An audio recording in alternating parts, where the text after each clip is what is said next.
designadas al efecto por el propio ordenamiento jurídico.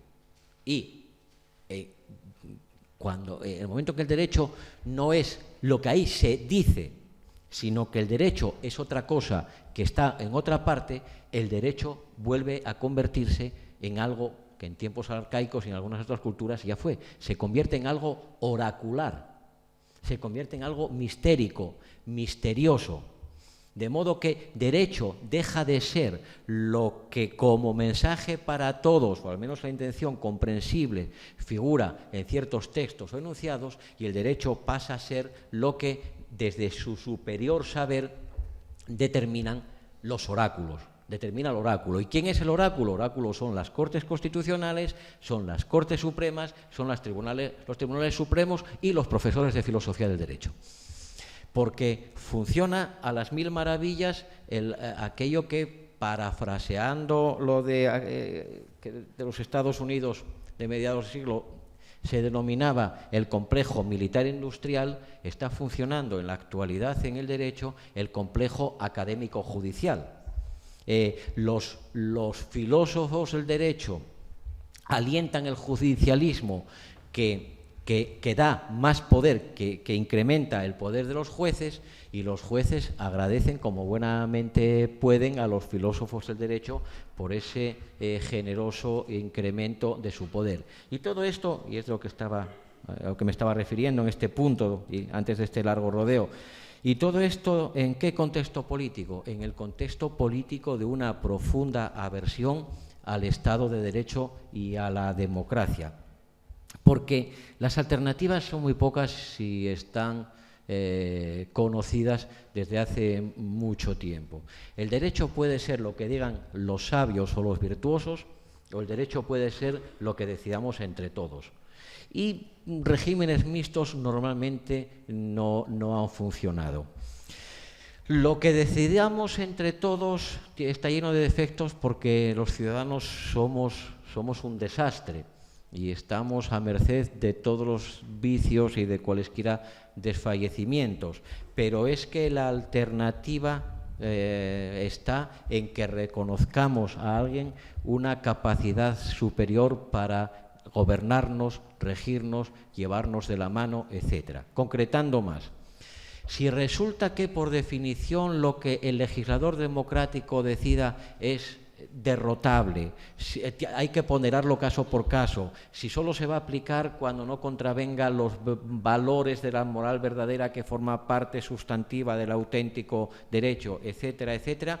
Si todo eso es así, ¿qué estamos presuponiendo? Y es en la parte en que en la doctrina actual hay que empezar a llamar las cosas por su nombre. Pues significa que la moral positiva que se trasluce en el derecho que entre todos aprobamos no es la moral verdadera. Significa que el modelo de vida que entre todos nos damos no es el modelo de vida suficientemente virtuoso. Significa que lo que entre todos consideramos como lo más justo, al menos por el momento y para ir tirando, contraviene los contenidos de la auténtica justicia. Y entonces tenemos que preguntarnos, bueno, ¿y quién diablos o dioses sabe qué es, dónde se halla la verdadera virtud, en qué consiste la auténtica justicia y cómo ha de realizarse el supremo bien? Y ahí llegamos al complejo, nuevamente, a ese complejo académico judicial. Lo saben los profesores y los jueces, porque el pueblo es bruto.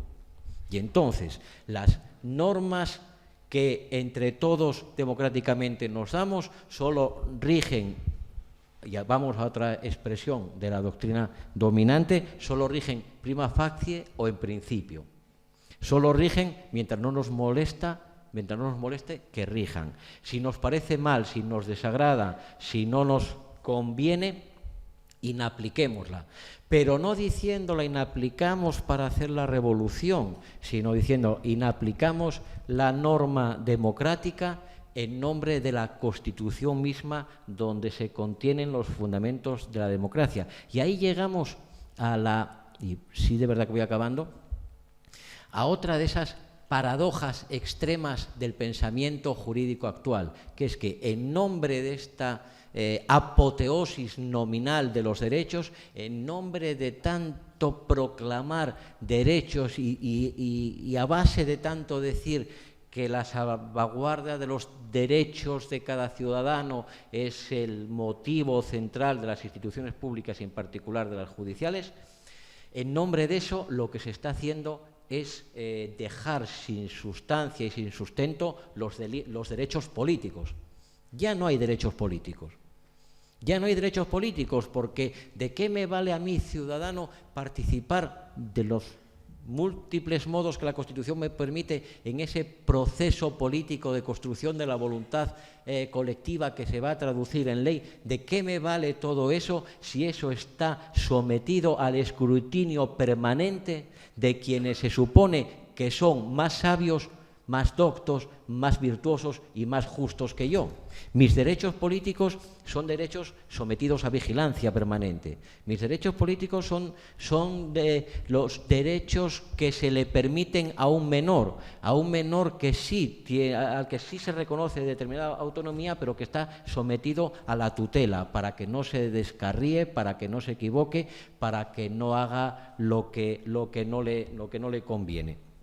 Y por tanto, creo que si algo de cierto hubiera en este pesimista y deliberadamente provocativo diagnóstico, los ciudadanos, positivistas o no, que seguimos creyendo en el Estado de Derecho y la democracia, tenemos, entre otras cosas, que hacer un esfuerzo radical por volver a la política. Hay que volver a la política, es decir, tenemos que tomar el poder en nuestras manos con los instrumentos que nos da la Constitución. Con los instrumentos que nos da la Constitución debemos ejercer nuestros derechos políticos.